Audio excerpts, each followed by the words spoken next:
প্রতি বছর ১লা জানুয়ারি ইংরেজি নববর্ষের পাশাপাশি উদযাপিত হয় বাঙালির এক নিজস্ব উৎসব, কল্পতরু উৎসব।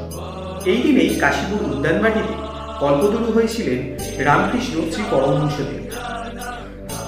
ইতিহাস বলে 1886 সালে ১লা জানুয়ারি মৃত্যুর ঠিক কয়েক মাস আগে ভক্তদের ইচ্ছে পূরণে কল্পতরু হয়েছিলেন রামকৃষ্ণ শ্রী পরমহংসদেব। গলায় ক্যান্সার আক্রান্ত রামকৃষ্ণদেব দীর্ঘদিন পর ভক্তদের এই দিনেই দর্শন দিয়েছিলেন কাশীপুর উদ্যানবাটি চত্বরে।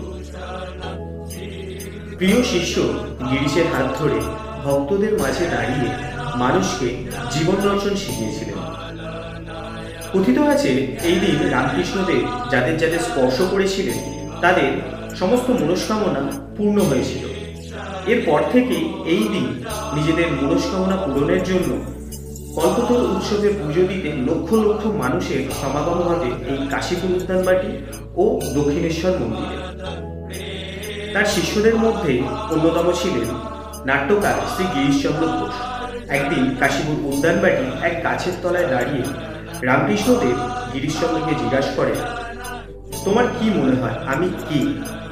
এই কথার উত্তরে গিরিশচন্দ্র বলেন, আপনি আর কেউ নন, আপনি হলেন নররূপধারী পূর্ণ ব্রাহ্ম ভগবান। আমার মতো পাপী তাপীদের মুক্তির জন্য আপনি এই ধরাধামে এসেছেন।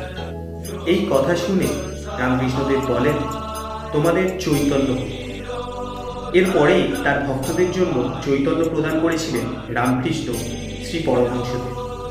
সকলে নতুন বছর খুব ভালো কাটুক, সুস্থ থাকবেন, ভালো থাকবেন।